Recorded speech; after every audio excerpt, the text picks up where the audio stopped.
กับสบายดีพ่อแม่พี่น้องเนาะวันนี้บอลังพาเที่ยวพามาเที่ยวชมบรรยากาศให้เข้าอีกครั้งเนาะวันนี้ก็ขึ้นมาดอยแล้วก็ไม่เห็นสาวบ้านเพิ่นกำลังทางยะเสียยาไฮเนาะอยู่จอมปู่จอมพาแบบนี้เลยวันนี้ก็คือเก่านะพามาเที่ยวมาชมบรรยากาศธรรมชาติทิวทัศน์เนาะอยู่เขตดอยเขตนอกเมืองธรรมชาติบ้านเมืองลาวเขาเนาะความสวยงามทางภาคเหนืออยู่แขวงอุดมไซเนาะพอดีมาเห็นชาวบ้านเพิ่นกำลังเสียยาไฮอยู่โอ้อยู่จอมดอยแบบนี้ให้เข้าจอมดอยเนาะ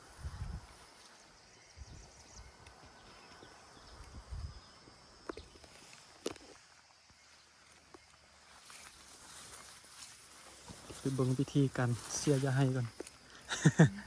เบิ่งคือว่าง่ายเนาะแต่ว่าเฮ็ดนี่ยากนะคนบ่เป็นนี่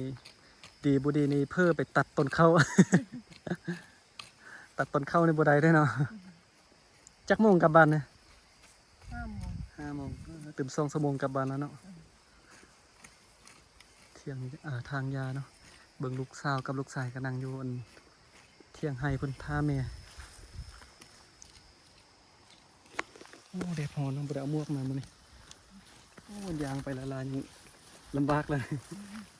ยามฝนนี่เฮ็ดบ่ได้เลยเนาะมืดเนาะยามฝนบ่มาติทางยานี่มาโอ้ยามฝนก็ยังมาเนาะปุ่นขึ้นมาด้านเทิงนี่ต่อเนาะดูลมพัดเย็นคักขนาดคลิปก่อนก็เคยมาเที่ยววันนี้นะมื้อนี้ก็กลับมาเติมเนาะ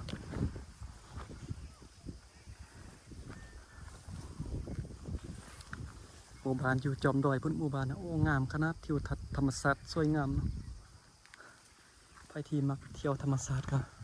มาทางอุดมไซนี่จะมีให้เข้าแบบนี้ไล่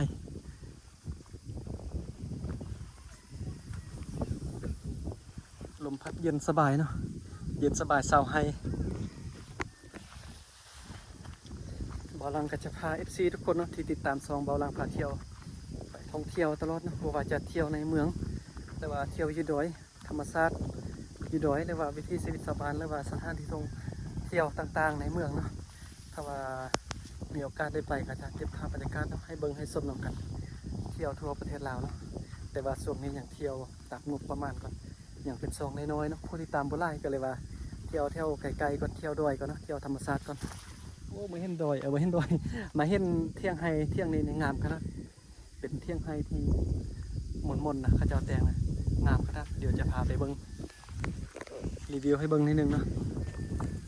สุดยอดเลยนะเบิ้งโอ้คักๆเบิ้งเข้ามาทางด้านในก็จะเป็นประมาณนี้นะ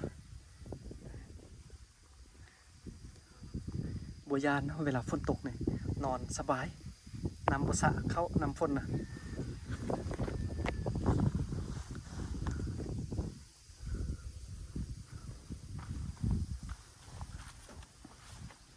ยางอมเที่ยงแล้วตอนนี้โอ้คักนะเบิ้งทางด้านนี้ก็เป็นแบบมนแบบนี้งามเนาะอยู่ฝนก็เป็นบ้านคนเบิ่งลมพัดเย็นสบายเนาะให้เข้าจอมดอย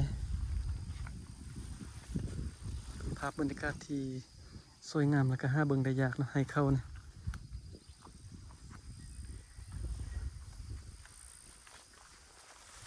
ญี่ปุ่นก็ยังมีเติมเนาะเป็นให้เข้ามีเที่ยงให้เป็นจุดเป็นบอลไป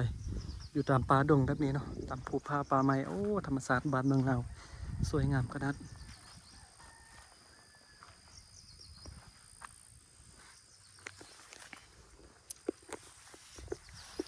นี่ก็พา FC ทุกคนเนาะเที่ยวชมบรรยากาศให้เข้าเป็นคลิปสั้นๆเนาะอย่างบ่เฮ็ดคลิปยาวซะเด้อช่วงนี้นะปะไว้มีผู้ติดตามไลน์ในนึงก็จึงเฮ็ดคลิปยาวเนาะช่วงนี้ก็พาเที่ยวชมแล้วก็เฮ็ดคลิปสั้นแล้วก็เที่ยวชมเที่ยวบริเวณบ้านไกลเฮือนเคียงมะม่อเนาะบ่ได้เดินทางไกล